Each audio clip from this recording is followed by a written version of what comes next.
ஆண்டவரும் இரட்சகரமாக இருக்கிற இயேசு கிறிஸ்துவின் நாமத்தினாலே இயேசுவின் ரத்தம் ஜெயம், ஜீசஸ் பிளட் இஸ் வின்னிங் என்கின்ற இந்த ஊழியத்தின் வாயிலாக தினம் தினம் ஒரு வசனத்தை கேட்டு கொண்டிருக்கிற யூடியூப் சேனல் நேயர்களுக்கும் மற்றும் ஃபேஸ்புக் நண்பர்களுக்கும் இயேசு கிறிஸ்துவின் இனிய நாமத்தினாலே உங்களை நான் வாழ்த்துகிறேன்.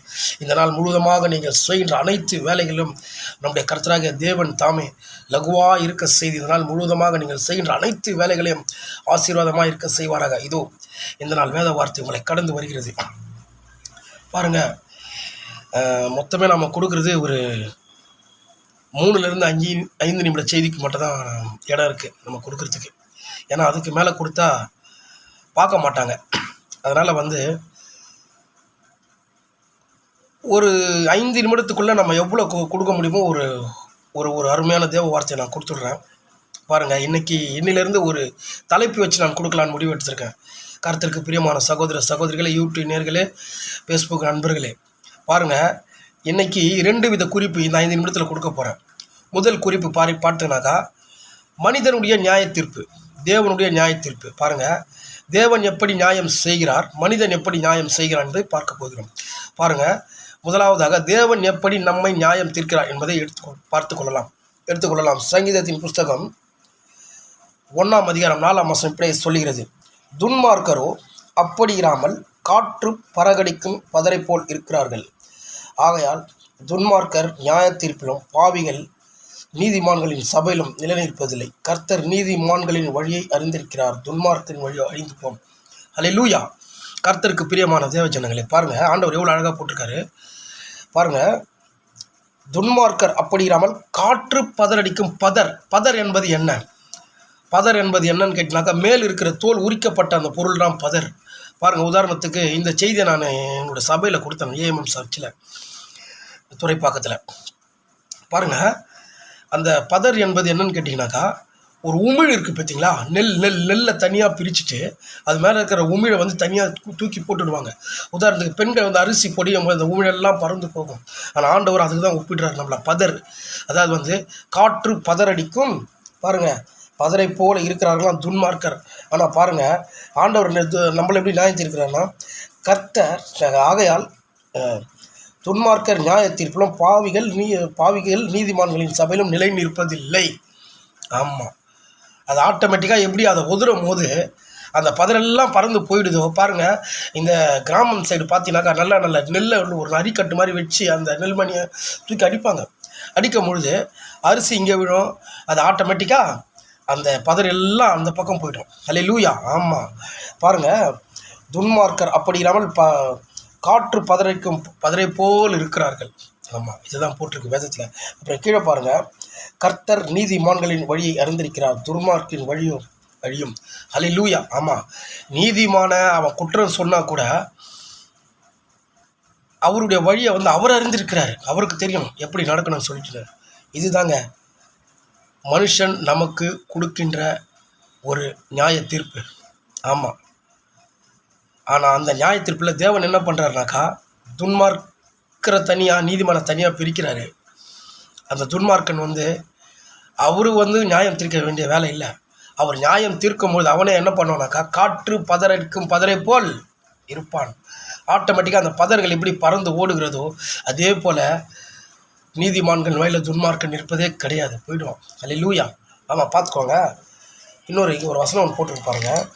யோவான் அதிகாரம் 8ஆம் அதிகாரம், யோவான் எழுதின சுவிசேஷம் 8ஆம் அதிகாரம். பாருங்கள், இதை நான் சாப்பிட்டா சுருக்கமாக சொல்லி முடிச்சிடறேன். ஒரு உபச்சார ஸ்திரீ இருக்கா. அந்த அம்மா என்ன பண்ணுவாங்களா, அவங்களுடைய வறுமை கொடுமையினால் அவங்க ஒரு சரியான ஒரு பெரிய அந்த ஏரியா ஆள்கிட்ட மாட்டிக்குவாங்க. மாட்டும்பொழுது என்ன பண்ணணுனாக்கா, ஆண்டவருக்கு நியாய தீர்ப்பு ஆண்டவர் தான் பண்ணுவார். நியாயம் செய்கிறதும் அவர் தான் செய்வார். மற்றவங்களை நியாயம் தீர்க்கிறது நம்ம வேலை கிடையாது. நியாயம் தீர்க்கிறது அவர் இருக்கார். ஏன்னா அவர் தான் பாவம் செய்யாதவர். இங்கே பாருங்கள், இவங்க என்ன பண்ணுவாங்க, ஆல்ரெடி இந்த விஷயத்தை உங்களுக்கு நான் சொல்லியிருக்கேன், இந்த அதிகாரத்தை எடுத்திருக்கேன். பாருங்கள், அந்த விபச்சார ஸ்திரீ ஆண்டவர் வருவார். அந்த டைமில் வரும்போது, போதகரே, இந்த விபச்சார ஸ்திரீ கையம் காலமாக பிடிக்கப்பட்டால் மோசே நியாய பிரமாணத்தில் எழுதப்பட்டிருக்கிறது, இவளை கல்லெறிந்து கொள்ள வேண்டும் அப்படின்னு சொல்லிட்டு ஆண்டவருடைய உணவு போராடுறது மட்டும் இல்லாத அவரே குற்றம் சுமத்துறாங்க. இங்கே பாருங்கள், எவ்வளோ அழகாக போட்டிருக்கு. 8ஆம் அதிகாரம் 1லேருந்து படிக்க வேணாம், நேரம் இல்லை. இங்கே பாருங்கள், 5ஆம் வசனம் படிங்க. இப்படிப்பட்டவர்களை கல்லெறிந்து கொல்ல வேண்டும் என்று மோசே நியாயப்பிரமாணத்தில் நமக்கு கட்டளையிட்டு இருக்கிறாரே, நீர் என்ன சொல்கிறீர் என்றார்கள். பாருங்கள், அடுத்த 6வது வசனம் பாருங்கள். அவர் மேல் குற்றம் சுமத்துவதற்கான காரணம் உண்டாகும் பொறுத்து அவரை சோதிக்கும்படி இப்படி சொன்னார்கள். இயேசுவோ குனிந்து விரலினால் தரையில் எழுதினார். அவர்கள் ஓயாமல் அவரை கேட்டுக்கொண்டிருக்கையில் அவர் நிமிர்ந்து, உங்களில் பாவமில்லாதவன் இவளை முதலாவது கல்லெறிய கடவன் என்று சொல்லி அவர் மறுபடியும் தலையில் கொண்டு எழுதினார். அல்லேலூயா. பார்த்தீங்களா எவ்வளோ ஆண்டவருடைய நியாயத்தீர்ப்பு? நியாயத்தீர்ப்பு எவ்வளோ பயங்கரமாக இருக்குன்னு சொல்லிட்டுன்னு பாருங்கள். இதுதான் ஆண்டவருடைய நியாயத்தீர்ப்பு. எப்படி சொல்கிறாங்க? உங்களில் தவறு செய்யாதவன் எவனோ அவன் முதலில் கல்லறிய கடவன் சொல்லிட்டு மறுபடியும் கீழே 2வது வாட்டி தலையை குனிஞ்சு கீழே தரையில் கோடு போடுறார். பாருங்கள், அப்படியும் பாருங்கள், அங்கேயும் பாருங்கள் ஆண்டவர் மனசை என்ன பண்ணுறான் பாருங்கள். அவர்கள் அதை கேட்டு தங்கள் மனசாட்சிகளால் கலந்து கொள்ளப்பட்டு பெரியோர் முதல் சிறியோர் மற்றும் ஒவ்வொருவராய் போய்விட்டார்கள். இயேசு தனித்திருந்தார். அந்த ஸ்திரீ நடுவே நின்றால். ஹல்லேலூயா. இதுதாங்க தேவனுடைய நியாயத்தீர்ப்பு. இதுதான் தேவனுடைய நியாயத்தீர்ப்பு. அந்த சகோதரியை குற்றப்படுத்தும் போது ஆண்டவர் என்ன சொல்கிறார்? உங்களில் எவன் பாவம் செய்யவில்லையோ, உங்களில் எவன் தவறாக நடக்கவில்லை, அவன் முதல்ல கல்லிருந்து அடிங்கப்பா, நான் நிற்கிறேன், அடிங்கன்னு நிற்கிறாரு. அந்த ஸ்திரீக்கு ஒரு பயங்கரமான ஒரு security. Is God is a security. நான் கொடுக்குறேன் பண்ணுறாரு. பாருங்கள், அதெல்லாம் பாருங்கள். மறுபடியும் பாருங்கள், இவங்கெல்லாம் போயிட்டு பிறகு 10வது வசனத்தில் போட்டிருக்கு பாருங்க. இயேசு நிமிர்ந்து இந்த ஸ்திரீயை தவிர வேறொருவரையும் காணாமல், ஸ்திரீயை உண்மையில் குற்றம் சாட்டினவர்கள் எங்கே? ஒருவனாகிலும் உன்னை ஆக்கினைக்குள்ளே தீர்க்கவில்லை என்றார். அதற்கு அவள், இல்லை ஆண்டவரே என்றாள். இயேசு அவளை நோக்கி, நானும் உன்னை ஆக்கினைக்குள்ளதாக தீர்க்கத்தில்லை, நீ போய் இனி பாவம் செய்தல். ஹல்லேலூயா. ஆமாங்க, இதுதாங்க நம்முடைய தேவன், நம்முடைய ஆண்டவர். அப்படி தான்.